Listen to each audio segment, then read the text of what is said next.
Hey, it's your old pal Scott, and this is Let's Talk Tabletop. Today, I wanted to give you an extensive guide on how to play casually in wargaming. I recently had someone comment on one of my videos, and he's like, hey, can you just describe how to play casually? And I realized that might actually be helpful to some newer players who have only played competitively. So let's dig in. You might even learn a thing or two.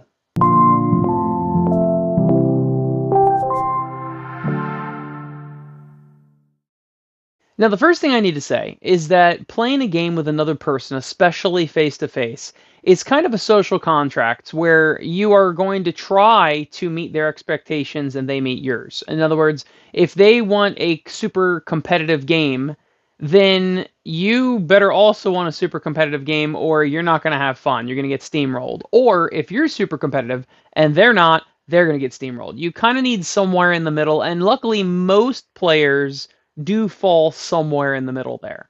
I'm not necessarily suggesting doing every single one of these things in every single game because your opponent is a big deal. And also, another big element is how well you're doing in the game, right? Me personally, I will adjust things.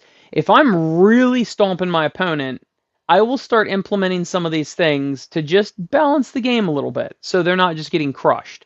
If your opponent's getting crushed, and especially if they act like they're being really upset about it, I don't mean whining and crying like a big man baby. I'm talking about actually like kind of bummed out that you're just stomping them. Then you might want to implement even more of these steps. Let's start with list building.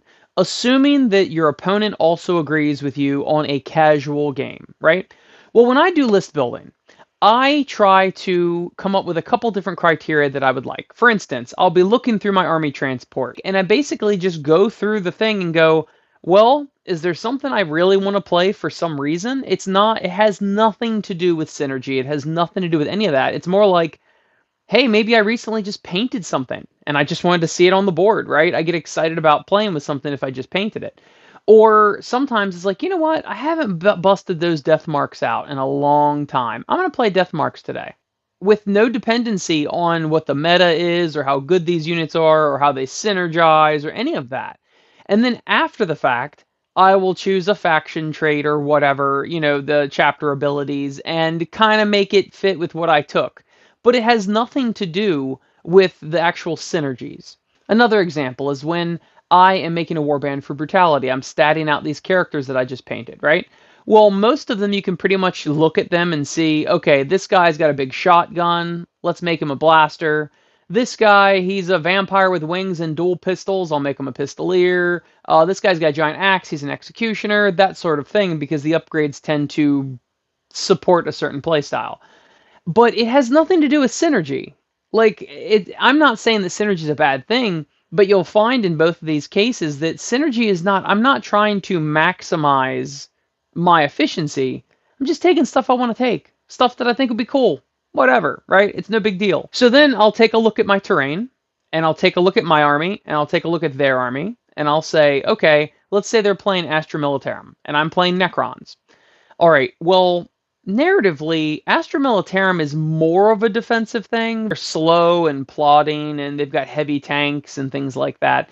They're not a real invasive force. Now, Necrons are, to a degree, more invasive than Astra Militarum.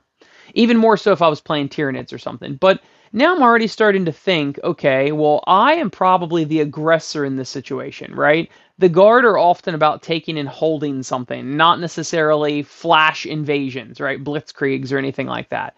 So let's do one of the old-fashioned missions, like one of the good old ones, where there's an objective in the middle of the board. I'll pick some sort of building or something and say, okay, the Astra Militarum deploys, within so far of that, depending on the size of the mission, and they've got to hold that objective until the end of the game or whatever, right? And then you can narratively go, okay, well, if my Necrons are swarming this place trying to kill this diplomat or find this element or whatever by the end of the turn, then I should probably be able to deploy wherever I want, right? I'm not just doing Dawn of War. He's already deploying in the center. I can deploy all around. Just make sure it's 18 to 24 inches away, the two deployment zones.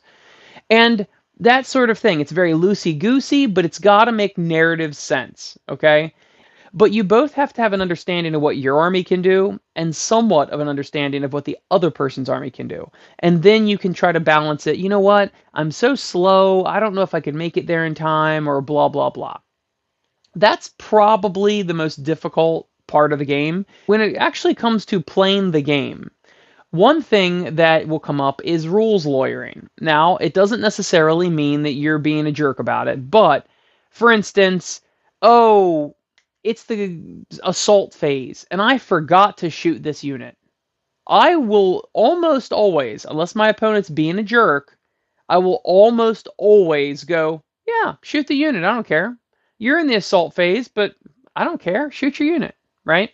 Or they'll go, oh, I moved my unit, but I think I was in range, but I'm not sure. I'll go, dude, you're in range. Just move the model. You're in base contact. It's not a big deal. Because to me, I want the game to move. I want the game to not be hung up on these little nitpicky crap, right?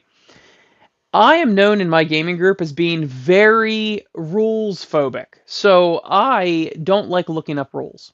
And if they go, hey, do you know if it's this or that? And I go, I don't know. And they go, well, I guess I'll look it up in the book. I go, what do you think it is? And they'll go, well, I think it's this. And I'll go, fine. As long as we both play by listen, as long as you're both playing by the same rules, right? If they think piling in is 3 inches into melee, and it also applies to you, then piling in's 3 inches. If you both thought it was 6 inches, fine. As long as it's good for them and it's equally good for you, it kind of doesn't matter. You can go look it up later on. Or when you get some free time, look it up on your phone. But you don't have to stop the game grinding to a halt in order to just look something up. Just keep the game moving. It really, in most cases, it doesn't matter. Another thing that I already partially brought up is measuring. Sometimes your opponents get a little bit lax with the measuring. You know, suddenly their units that move 6 inches happen to be moving about a 7 inches on the board, and it depends on if the person's like a cheater, whether or not I'll call them out on it. If they're just close enough to the objective, then I'm not too worried about it. If it's a friendly game, like whatever, right? It probably doesn't matter. So that's another way that you can just be calm and casual about it, right? Now, I also mentioned that a lot of times I'll pull back. If I am having a wide margin of victory on somebody and it looks like they're kind of not having so much fun, I'll just pull back. I'll intentionally, and I know this is a hot take, I will intentionally start pulling back just a little bit, making some slightly suboptimal choices. If choice A going over here would benefit me more, but if I go over here, that's still a valid decision, but it's made me a little less efficient, and I have plausible deniability of like, oh, I didn't even think of option A. I can just do that because they don't know, and it evens the game. It usually takes just little touches here, there, +1, -1 sort of thing in order to even out the game. And it keeps everybody engaged. You know what players really want? Players want an even game. They want a game not that's necessarily balanced, because a lot of narratives aren't balanced. But if they're going to spend the time to paint the models and play the game, they want a possible equal outcome. And everybody is so excited when you get down to that last turn and the score is tied or very close. Everybody gets excited. Look at sports. When there's a close game at the very end and are they going to go into overtime or are they not? It's very exciting. And the same thing goes for tabletop games. Another serious thing to consider that I've mentioned a few times here is make sure your opponent is having fun, and they will hopefully be doing the same thing for you.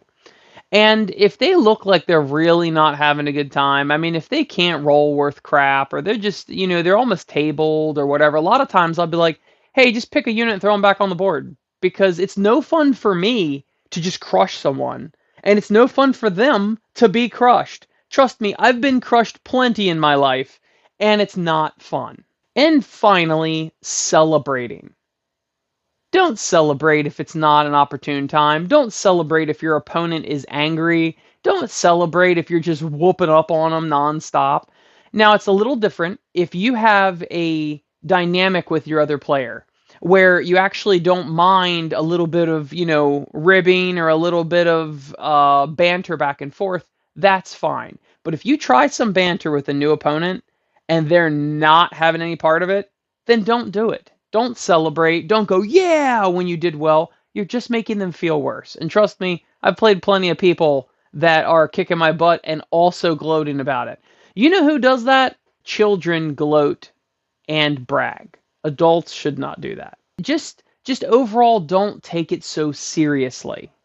That is my advice to you. That's how you play casually. Hopefully these were some tips for you, and maybe one or two of them something you haven't thought of in the past. And please like, subscribe, share, all that jazz. And thank you to my beautiful, sexy, good smelling Patreon patrons for supporting the show. There they are. Look at Grendel. Isn't he cuddly? Anyway, I'll see you next week, guys. And hey, we've got a ton of subscribers recently. Thank you all so much for subscribing, liking, sharing, commenting, and all that stuff. This has been a wild ride, and I'm pretty excited about it. So I'll see you next week, and we will talk some tabletop.